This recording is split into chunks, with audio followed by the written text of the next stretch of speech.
Hello, everyone. Welcome to our after school special interview series. Today we have Courtni Meadows, who is a photographer, and she's going to be talking about the series that she got chosen for the after school special this year. Hi, Courtni. How are you? Hi, Elizabeth. How are you?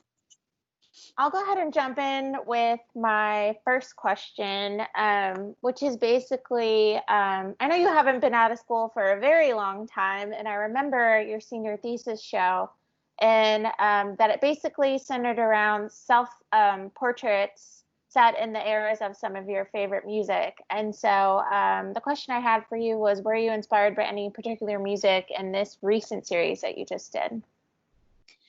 In the recent series, not particularly. I mean, music inspires me daily.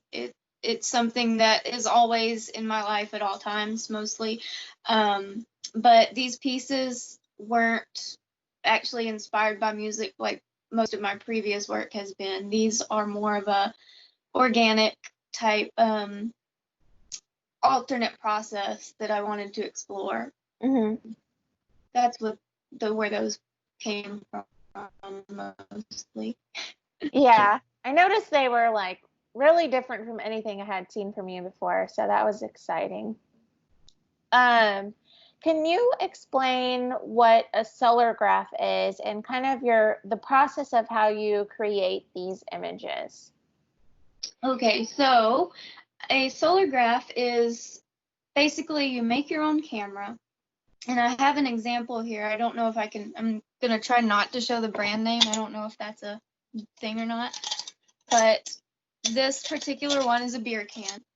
Take it and you cut the top off like this.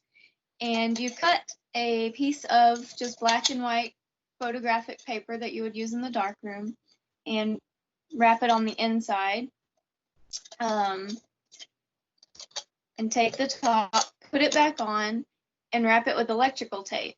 And then stick a tiny little hole in the front. Did I lose anyone? No.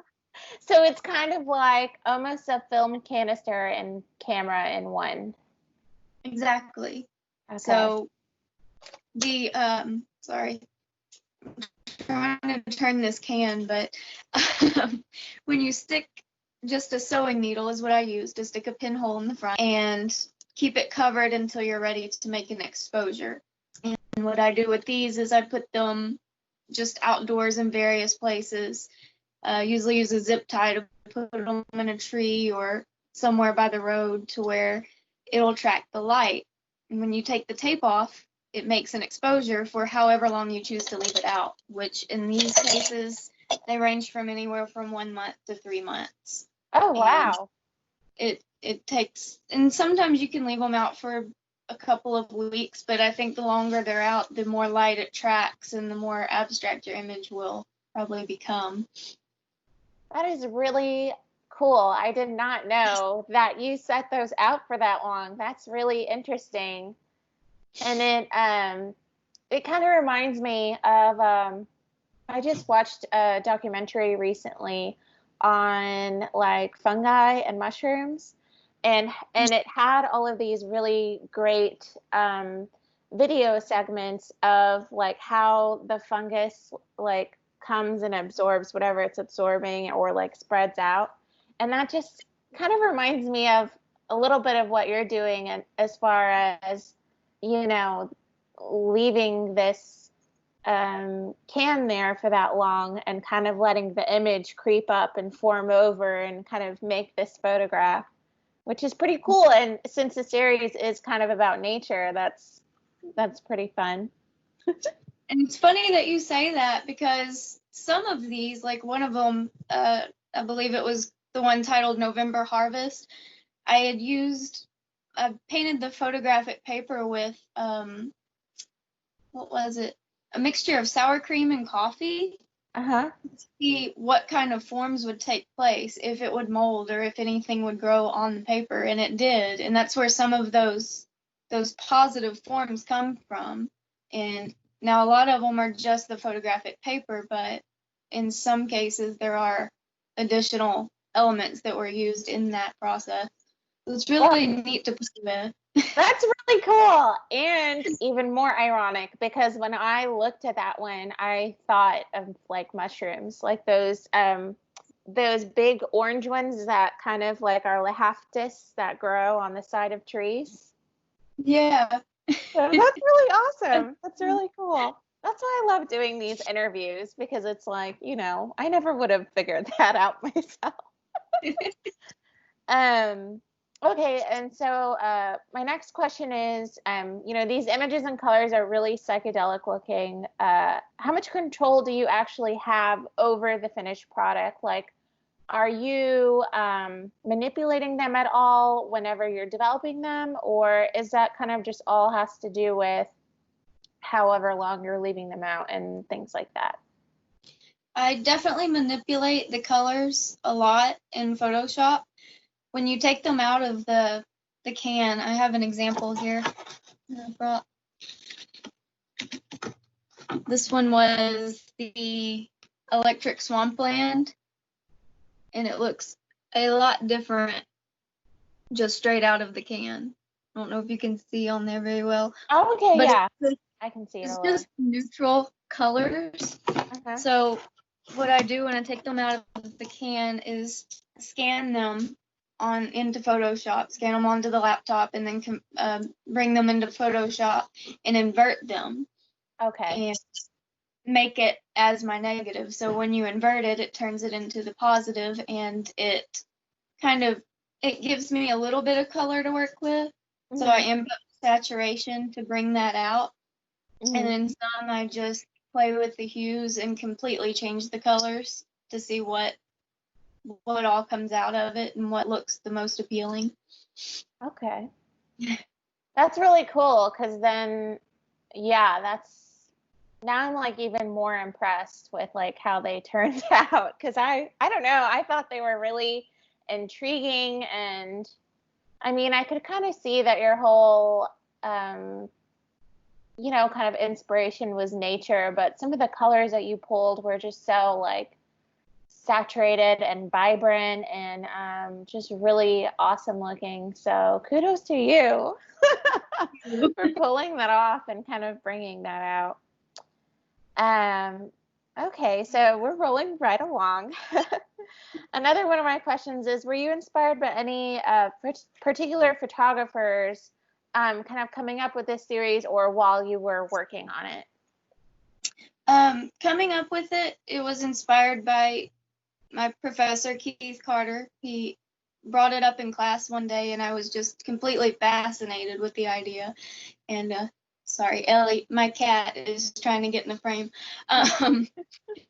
But anyway, he mentioned it, and I asked him about it, and also did some of my own research and created my very first beer can camera. And he also had a friend and colleague, the late Mr. Bill Whitliff, Oh, who okay.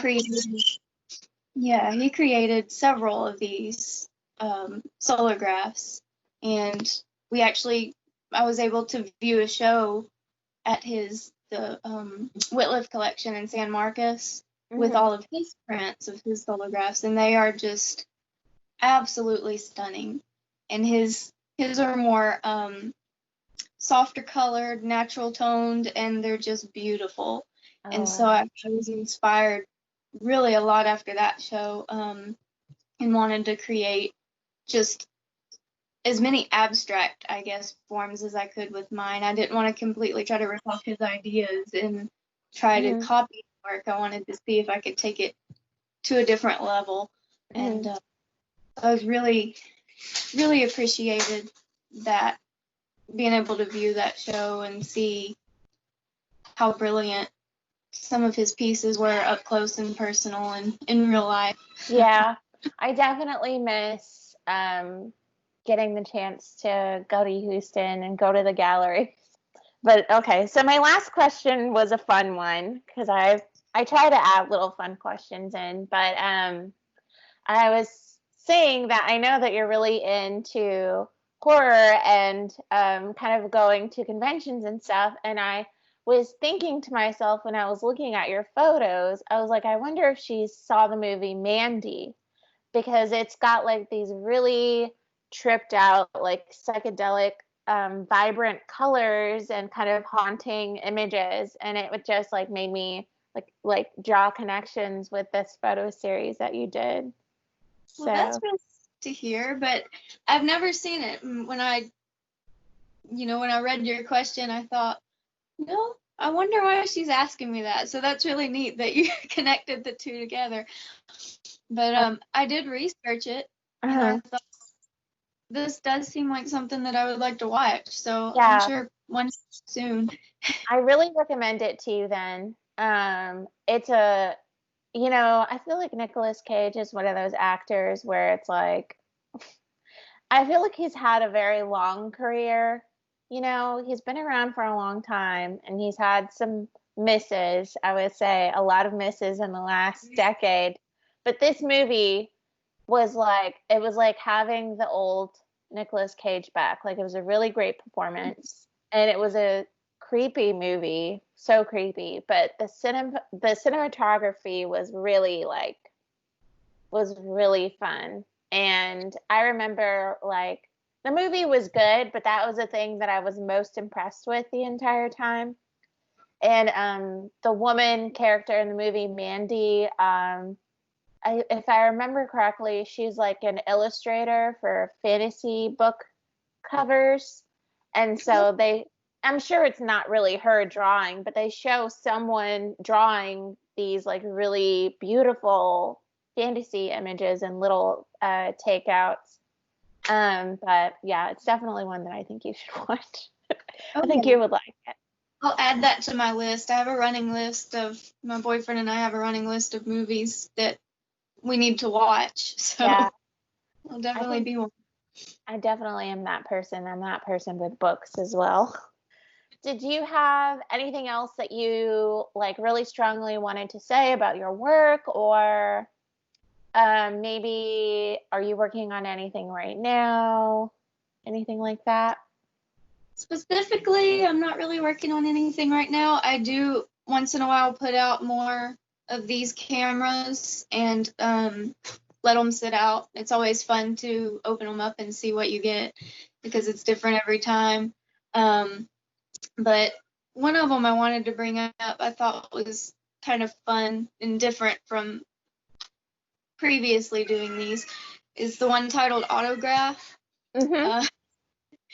It's the least, in my opinion, it's my least favorite of the series. It's the least strong, I guess you would say. But the way it came about was I was out in the yard and walked by my car, and I thought, there's a nice little bar on the front of it. I wonder if I can zip tie one of these cans to the front. So I drove around with one of these cameras on my car for about 3 weeks, and that's where that image came from. So I thought it was kind of fun to try that out, see what happened.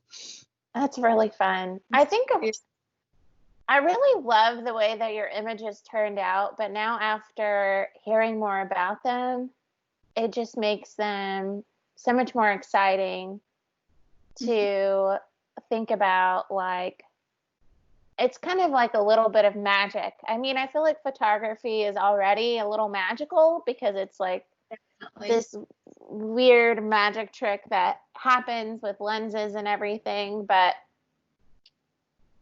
to have like the delayed gratification of not knowing what you're going to get, and then finally after all that time getting something really unique is it's pretty special. So digital photography, you know what you're getting right in the moment, and it's convenient and it's nice.